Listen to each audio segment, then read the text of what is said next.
Já preguei esse texto anteriormente e eu não vou ler ele inteiro. Nesse diálogo de Jesus com uma mulher samaritana, o capítulo 4 todo fala sobre esse diálogo de Jesus com essa mulher samaritana. Eu vou ler do ponto do versículo 27, ok? Do ponto do versículo 27 ao 38, que vai ser a ênfase da mensagem de hoje. Diz assim, João capítulo 4, versículo 27 ao 38. Neste ponto, chegaram seus discípulos e se admiraram de que estivesse conversando com uma mulher. Todavia, ninguém lhe perguntou o que queres saber, ou por que fala com ela. A mulher então deixou seu cântaro e foi à cidade, e disse aos homens, vinde, e vede um homem que me disse tudo quanto tenho feito. Não seria esse o Cristo? Saíram, pois, da cidade e foram para onde Jesus estava. Enquanto isso, os discípulos insistiam com ele, mestre, come. Mas ele lhes disse, tenho um alimento para comer que vós não conheceis. Então os discípulos disseram uns aos outros, será que alguém lhe teria trazido algo para comer? Explicou-lhe Jesus, a minha comida consiste em fazer a vontade daquele que me enviou e consumar a sua obra. Não dizeis vós, ainda há 4 meses até a colheita? Eu, porém, vos afirmo, erguei os olhos e vede os campos, pois já estão brancos para a colheita. Aquele que ceifa recebe o seu salário e colhe o fruto para a vida eterna. Assim se alegram juntos o semeador e o ceifeiro. Desta forma é verdadeiro ditado, um semeia e o outro colhe. Eu vos enviei para ceifar o que não plantaste.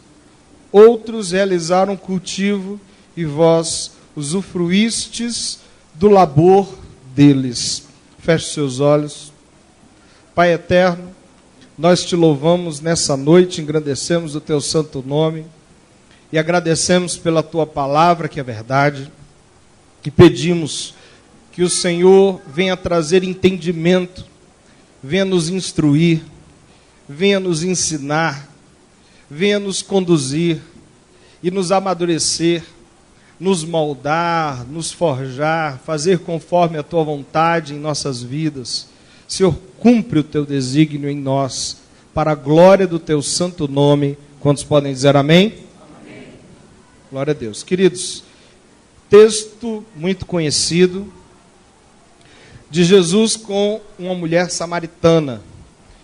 O contexto rápido é que judeu não falava com um samaritano, muito menos se fosse mulher. Havia, de fato, um preconceito histórico naquela região. E Jesus estava ali para nos ensinar muitas coisas.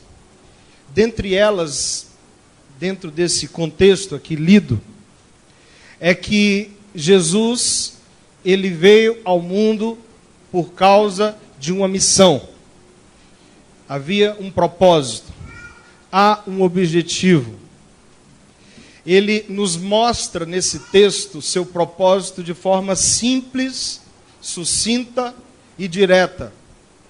Ele confronta também o estilo de vida dos seus discípulos, mostrando e apresentando a eles essa verdade.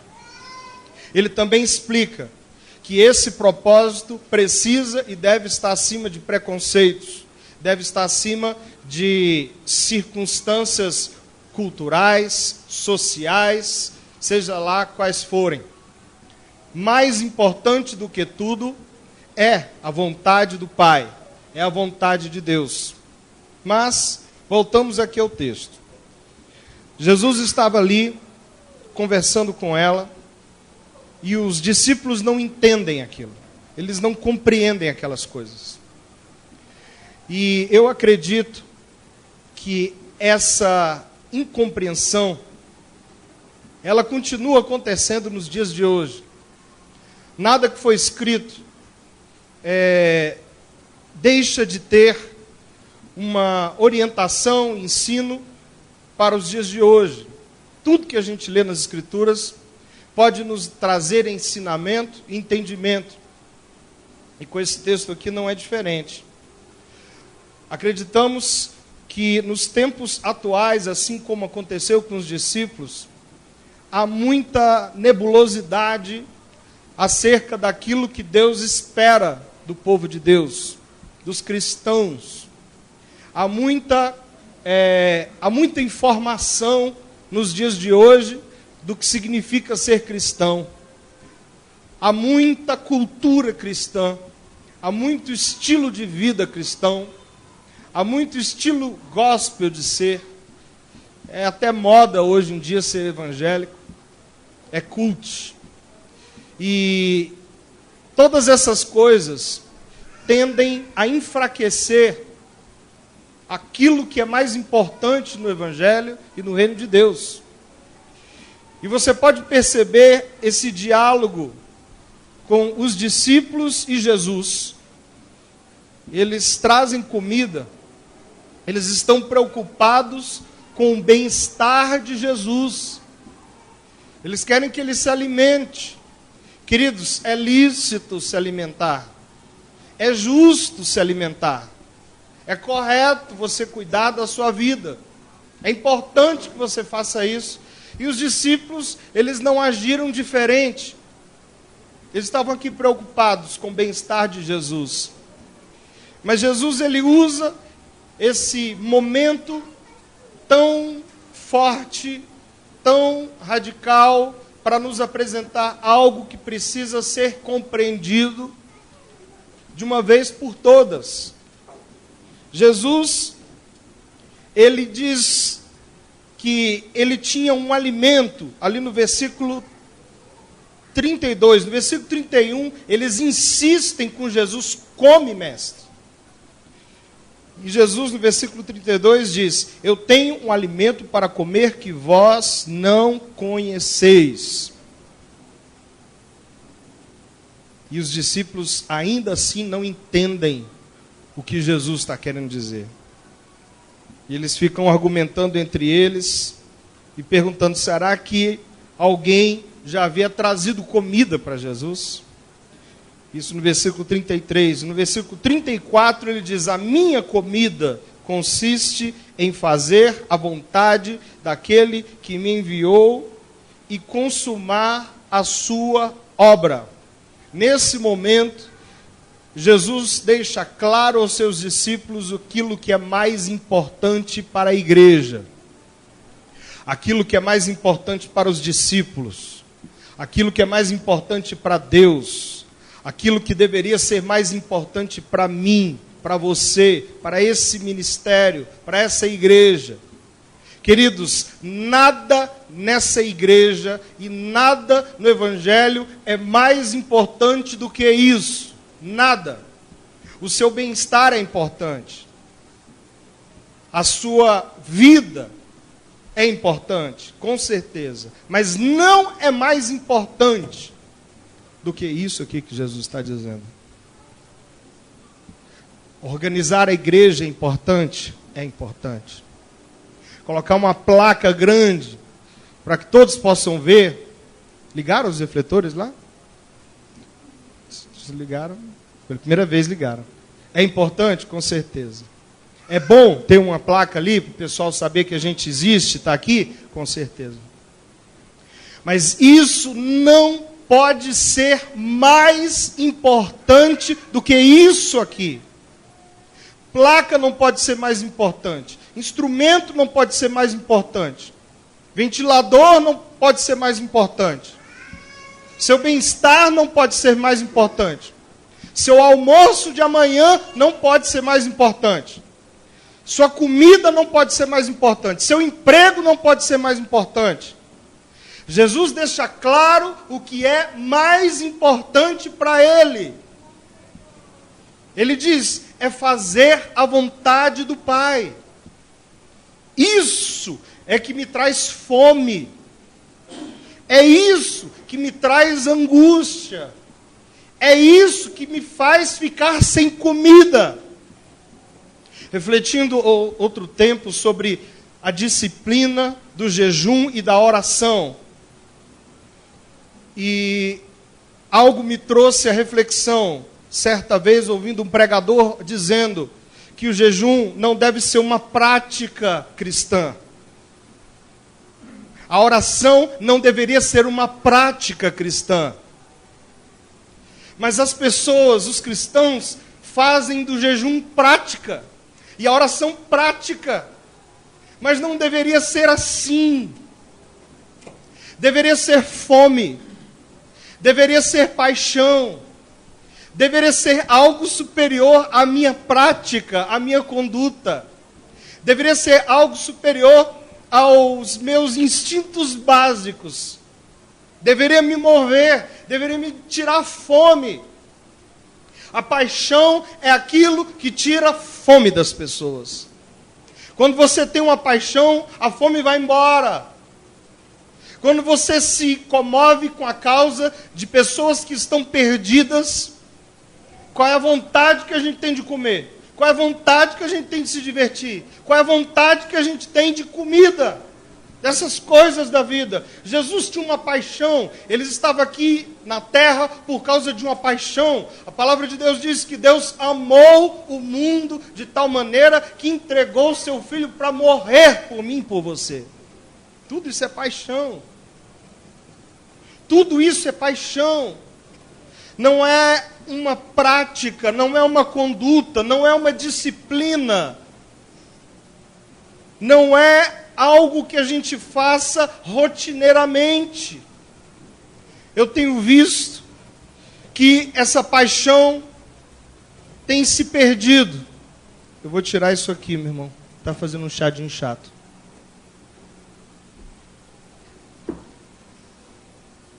A paixão está desaparecendo de muitos corações. Nós temos visto a frieza entrando na vida de muita gente. Pessoas estão perdendo a paixão, perdendo a compreensão da missão e do propósito de Cristo. Ser crente, ser evangélico, isso não quer dizer nada. Jesus, certa vez, confrontou os judeus.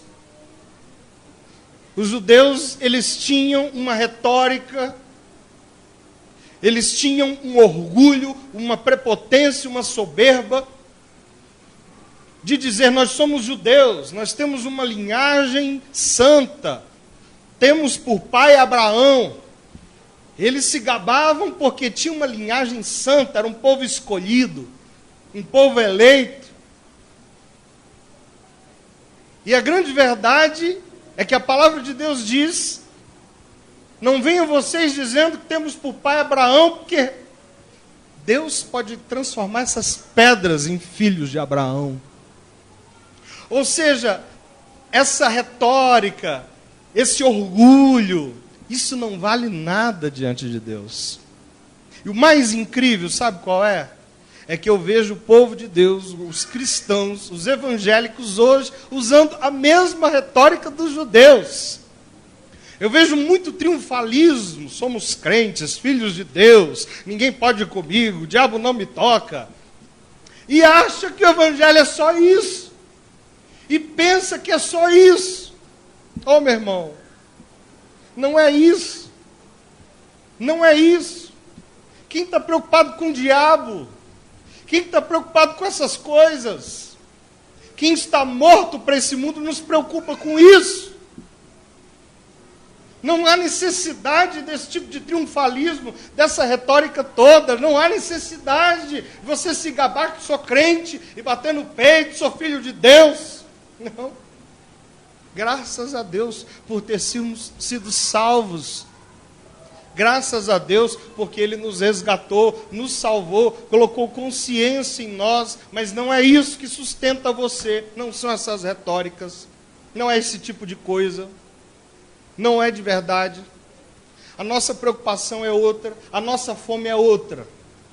Na verdade, o que nos faz não temer o diabo e não temer os males dessa vida, não temer os homens maus do mundo, não temer as circunstâncias adversas, não é o fato de que somos filhos de Deus. De fato, não é isso. É quando nós temos uma paixão. A paixão põe fúria. A paixão traz força. A paixão renova. A paixão solidifica a nossa conduta. Ela deixa de ser retórica e passa a ser vida. Ela deixa de ser rotina e passa a ser necessidade. E é o que Jesus faz aqui. Ele tem uma necessidade.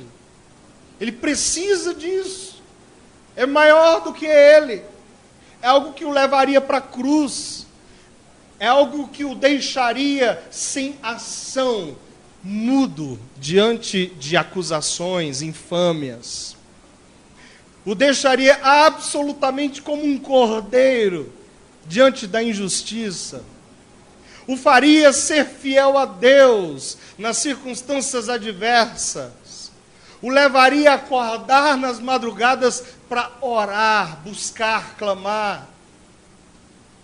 O faria derramar lágrimas e suor com sangue de angústia, não por medo de alguma coisa que viesse a acontecer a ele, mas por angústia e receio de não estar realizando aquilo que o Pai gostaria que ele fizesse. O medo de Jesus é outro. A fome de Jesus é outra. Ele só não queria estar afastado da vontade de Deus. Senhor, passa de mim esse cálice, mas não seja como eu quero. Esse era o receio dele. Era não andar no caminho de Deus, o Pai. Ele precisava estar entrelaçado, firmado na vontade do Pai. Era tudo que ele precisava. É isso que movia Cristo. É isso que arrancava o medo de todo o resto. E é isso que precisa ser o combustível para as nossas vidas. Nós não podemos deixar a paixão morrer dentro da gente. Nós não podemos deixar o foco principal e correto da missão cristã desaparecer. E eu digo uma coisa para vocês, queridos. Outro dia eu estava ouvindo alguns relatórios de grupos cristãos acerca das tribos aqui no Brasil que não conhecem o Evangelho. Eu não vou ter aqui de memória, eu invejo muito quem tem números na memória. O pessoal assim, que tem um monte de números, tantos por cento disso, eu não consigo. Eu tenho que anotar aqui. Como eu não anotei, eu me lembro que haviam mais ou menos em torno de 100 tribos, onde não existe uma só literatura cristã na língua deles. Você acredita nisso? E mais de 90% da literatura cristã, Bíblias e outras coisas, e outros estudos aqui do Brasil, de tribos brasileiras, foram escritas por cristãos americanos. Não tem gente brasileira envolvida com isso.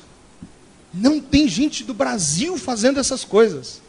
Aí eu pergunto, que evangelho é esse o nosso, gente? Que evangelho é esse? Como é que a gente pode ajudar? O que nós podemos fazer? Pensou traduzir uma Bíblia para a linguagem deles? Isso é uma missão linda. Levar a palavra de Deus a esse povo. A sensação que eu tenho é que o evangelho nas cidades já está praticamente esgotado. São poucas as pessoas que não ouviram o evangelho. Aqui você pode ver pessoas na sua rua, todo mundo sabe o que é Jesus. Quem é Jesus? Em cada família tem pelo menos um crente. Em geral é assim, no Brasil é assim. Eu tenho a sensação de que Deus está querendo promover algo para a igreja brasileira e com urgência. Colocar os nossos olhos para fora disso. Existem bilhões de pessoas que não sabem nem o que é Jesus. Se você falar o nome Jesus, ele não entende. Ele não sabe o que é isso. Naquela época ali era fácil. Qualquer pessoa aqui não sabia quem era Jesus. Fora dos arredores de Jerusalém.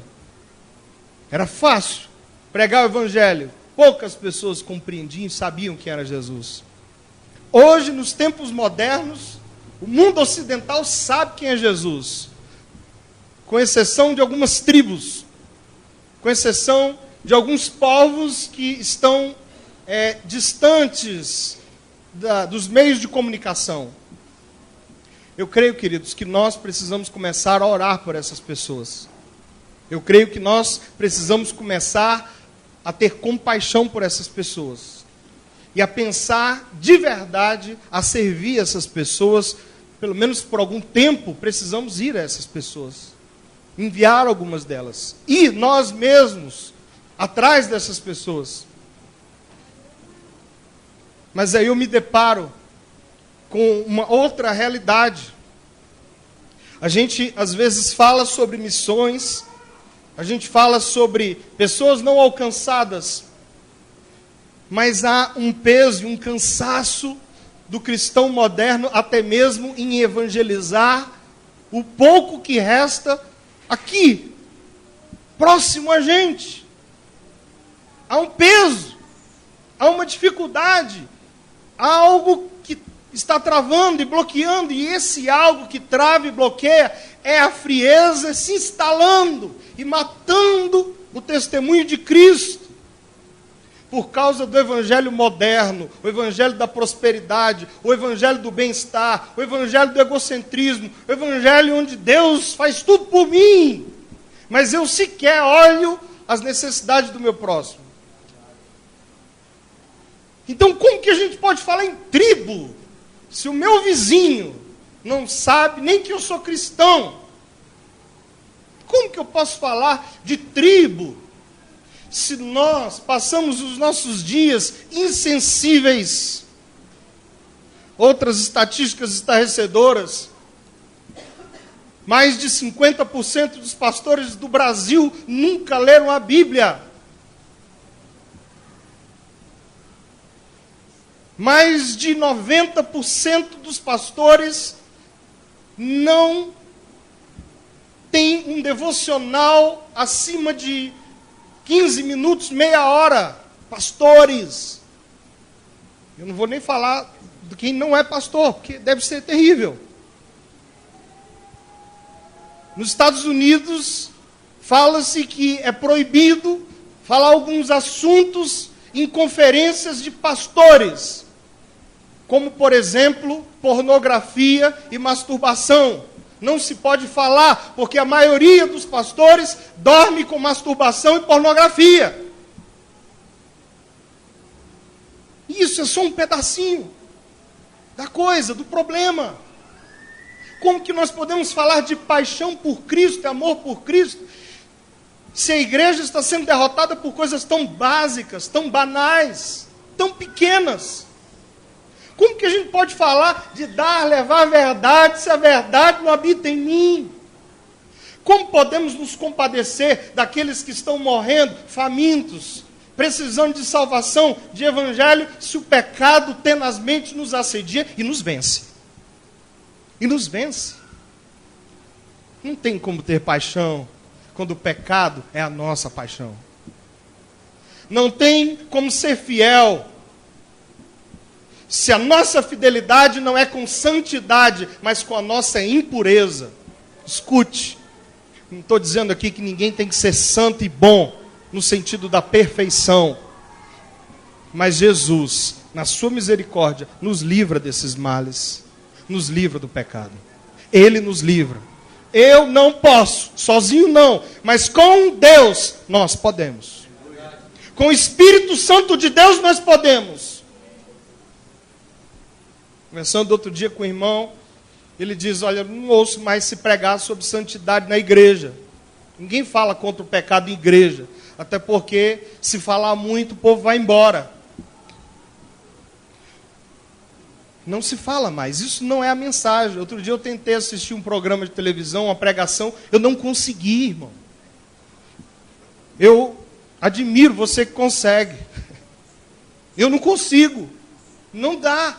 Não é isso que a igreja brasileira precisa. Não é o que se prega aí. É contra pecado. É contra imoralidade. Nós precisamos falar disso porque somos carne. Somos fracos. Não tem ninguém super-homem. Somos frágeis. Precisamos fugir do pecado, irmão. Precisamos. Precisamos buscar a santidade em Deus. Praticar a sua palavra. Precisamos.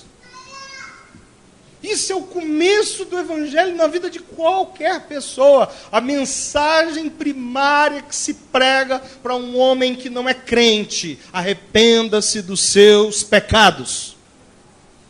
Arrependa-se dos seus pecados.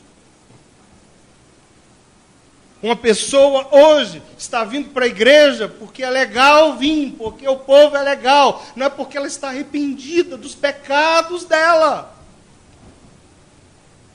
Pessoas estão se juntando, as igrejas estão crescendo, mas é porque o povo ali é amigo, é gente boa, o louvor é legal, está todo mundo junto, é bênção, está ali louvando e adorando a Deus, mas não foi porque ela está chateada com os pecados que ela tem na vida dela. Quantos estão me entendendo? E se ela não vem para Cristo por causa dos pecados, ela vem para Cristo para quê? Jesus aqui no diálogo com a mulher samaritana, começa falando coisas espirituais, adoradores que adoram em espírito e em verdade. Se você soubesse quem te fala, você me pediria água, eu daria água viva. Tem um diálogo aqui muito sobrenatural, mas em um determinado momento ela confronta o pecado da mulher. Ela diz: olha, você já está no 5º marido, e o que você tem não é seu. Opa! Nessas horas, só existem 2 alternativas para aquela mulher. Poxa, o papo estava legal, espiritual, estava gostando desse cara, mas ele veio falar da minha vida, estou fora, fui, vazei, quero mais saber disso aqui não. Confronto de pecado, não. A segunda alternativa é: caramba, esse cara é profeta mesmo, descobriu o meu pecado, eu estou descoberto aqui, mas eu estou vendo uma graça tão grande, eu creio que Deus está me aceitando assim, querendo me perdoar e mudar minha vida. São 2 alternativas para esse tipo de evangelho que confronta pecados. Ou ele te odeia, ou ele se entrega e se converte. Queridos, nós precisamos voltar à simplicidade do evangelho. Queridão, você vive uma vida pecaminosa, você é um pecador, está morto. Você quer ser salvo dos seus pecados?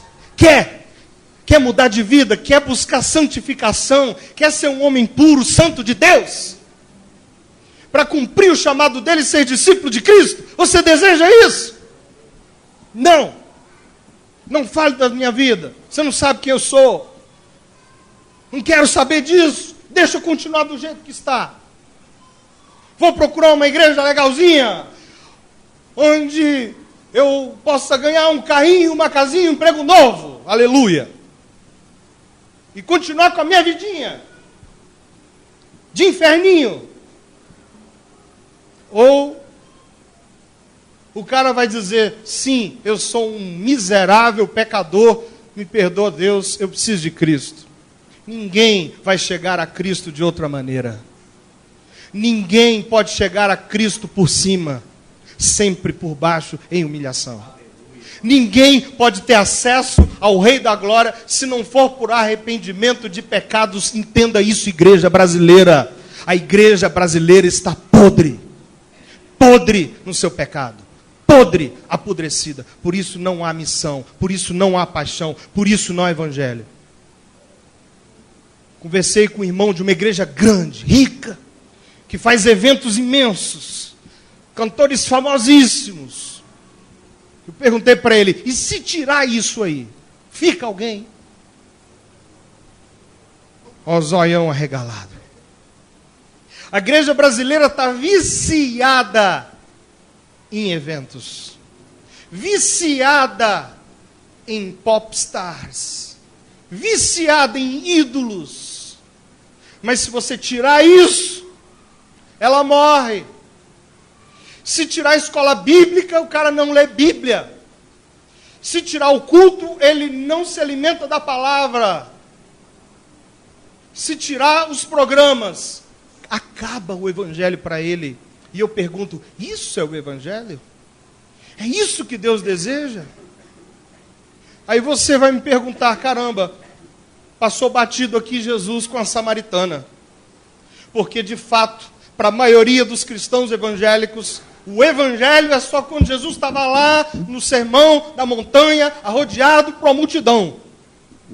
Para a maioria dos crentes evangélicos e pastores da igreja brasileira, o evangelho é somente aquele quando Jesus está ali multiplicando pão, alimentando 5.000 homens, 15.000 pessoas, curando um monte de gente. Mas isso aqui não é evangelho para a maioria das pessoas. Sentar com a mulher e falar do evangelho, ministrar e confrontar o pecado dela. Isso não é evangelho. Pelo menos isso aqui a gente ouve, entende, acha legal, mas não entende como evangelho. E Jesus estava mostrando, a minha fome é isso. Eu encontrei um pecador arrependido, uma mulher que está aqui ouvindo sedentamente a palavra, a mensagem, se arrependendo e crendo, e indo buscar um monte de gente. Impressionante é como essa mulher ouve o evangelho, é confrontada de seus pecados, entende quem é o Cristo, corre lá e fala, encontrei Cristo, encontrei Jesus. E o seu testemunho é o principal testemunho cuja qual aqueles que têm o Espírito Santo deveriam ter e fazer. O testemunho de Cristo. Quem tem o Espírito Santo tem o testemunho de Jesus. Quem tem o Espírito Santo tem um testemunho de que encontrou Cristo na sua vida. E hoje o que a gente vê é o testemunho da casa, do carro, do dinheiro, da grana, do emprego e Cristo. Cadê? Não preciso de Espírito Santo para falar dessas outras coisas. Mas de Cristo sim. Porque a palavra de Deus diz, você não pode dizer sequer Senhor Jesus, senão pelo Espírito Santo de Deus. E quando isso é dito de coração, de alma, de entrega, absoluta entrega, isso é o testemunho verdadeiro. Um homem e uma mulher de Deus. Um homem e uma mulher de Deus. Que não espera por uma programação específica para realizar um feito, mas que tem o testemunho dentro, o testemunho de Cristo dentro, é na padaria, é na rua, é nas casas, nas vilas, na cidade, no emprego, no trabalho, isso está pulsando, está ardendo, o Evangelho está vivo, então ele sai, ele nasce. Jesus diz para essa mesma mulher, se você crer, do seu interior fluirão rios de águas vivas. Rios de águas vivas. Esses rios nascem dos corações que estão cheios da presença de Deus, do Espírito Santo de Deus. Ministério não é algo que alguém te dê. Ministério é algo que o próprio Jesus te entrega. Ministério é algo que você recebe pelo poder do Espírito Santo de Deus. Ministério é o que essa samaritana tinha. Ela tinha ministério. Ela vai na cidade. Ela chama os homens todos. E pelo visto ela conhecia todos os homens, né? Sim, conhecia mesmo. E ela usa o passado dela a favor de Cristo. Ela diz, olha, achei Cristo. Vocês querem lá ver? Vamos lá ver. E o macharal todo segue a mulher. Ela evangeliza a cidade inteira. Uma mulher evangeliza a cidade inteira. Porque ela tinha o Espírito, ela recebeu o Espírito através da palavra de Cristo. E a pergunta que fica para nós, onde está o nosso ministério? O nosso ministério, aonde ele se encontra? Aonde ele reside? Não é num programa, não é numa atividade, não é num evento, não é no encontro, não é num retiro. Deus pode usar isso tudo? Pode. Mas vai usar homens chamados. Vai usar homens cheios do Espírito Santo. Sabe quando Deus vai usar a sua célula? Quando a unção do Espírito Santo estiver queimando dentro de você. Sabe quando Deus vai usar você numa visita? Quando a paixão estiver dentro de você. Sabe quando Deus vai usar um encontro? Quando você for para Ele com a unção do Espírito de Deus. É unção. Falta paixão. Falta amor. Falta cuidado, falta o Espírito de Deus nos corações das pessoas, porque está muito vazio. Estamos enchendo de tudo aquilo que não é Deus. Enchendo de comida. Come, mestre. Come, mestre. Cuida de você, mestre. Lembra de Pedro? Jesus falando, eu vou sofrer, vou morrer, vou ser crucificado, vou derramar o sangue, vou para Jerusalém, não vou ficar mais um dia aqui, vou me maltratar, me levar para os principais. Pedro, Jesus tem pena de você. Tenha pena, dosinha de você, Jesus, isso jamais te acontecerá. Parece bonito isso, né? Parece bonito quando a gente fala assim, não, fica tranquilo, meu irmão. Está tudo bem, vai ficar tudo bem com você. Parece bonito. Mas quando é contrário à vontade de Deus estabelecida para a sua vida, é horrível. É Satanás para trás de mim. Jesus não está preocupado em que alguém tenha a dosinha dele. Jesus está com fome de fazer a vontade do Pai. Fome de fazer o que é preciso ser feito. Isso é paixão. Não tem que ter dó. Não tem que ter dó. Não é isso que Deus quer. Sabe por que Deus não quer ter pena daqueles que sofrem para o Evangelho? Porque a alegria eterna, ela é muito superior a qualquer sofrimento passageiro dessa vida. Os sofrimentos dessa vida são pequenos, são passageiros, são minúsculos, são inúteis, não valem nada diante da eternidade de Deus para as nossas vidas. A nossa dor, a nossa luta, a nossa fome, nosso estresse, nosso cansaço, nossa morte, não é nada em comparação com a glória eterna que Deus tem preparada para nós. Não é nada. E Ele diz isso para testemunho, para que a gente pare de sofrer. Agora, imediatamente. Pare de sofrer hoje mesmo. Pare de sofrer por aquilo que não é eterno. Pare de se enlouquecer por aquilo que não é vida. E sofra por aquilo que é vida e chore por aquilo que é eterno. E tenha fome daquilo que Jesus sente fome. E deixe a paixão fluir no seu coração. Permita que isso aconteça. Jesus, ele fala de colheita. Ele diz, olha, gente, vocês dizem aí, na época que nós estamos, no mês que nós estamos, faltam 4 meses, aqui está a colheita. Eu digo para vocês, levanta os olhos e olha, a colheita está pronta. Levanta os olhos agora, tem gente pronta para ser colhida. Eu creio na suficiência do Evangelho e da palavra. Eu creio que um homem que veio a essa vida e que será salvo, ele será impactado pela palavra de Cristo. Não é pela palavra do pastor Gustavo, é pela palavra de Cristo. É pela palavra do Evangelho. Quem é homem de Deus, quem é mulher de Deus, vai ouvir essa palavra e vai se apaixonar por ela. E vai ser tocado por ela. Vai ser instigado por ela. Vai ficar arrepiado com ela. E mais do que isso, vai querer praticá-la. E vai querer vivê-la. e vai querer servir o tempo que tem de vida a ela e dedicar às Escrituras Sagradas. Eu digo para vocês, meu irmão, muitos são chamados, poucos são escolhidos. A porta é estreita, larga o caminho que conduz a vida, a perdição. Estreita o caminho que conduz à vida eterna, e são poucos que se acertam com ela. Mas eu vou dizer uma coisa: quem foi tocado pela palavra de Deus vai entrar por essa porta estreita sorrindo. Vai entrar por essa porta estreita e nada vai impedir que ele cumpra a missão que ele tem.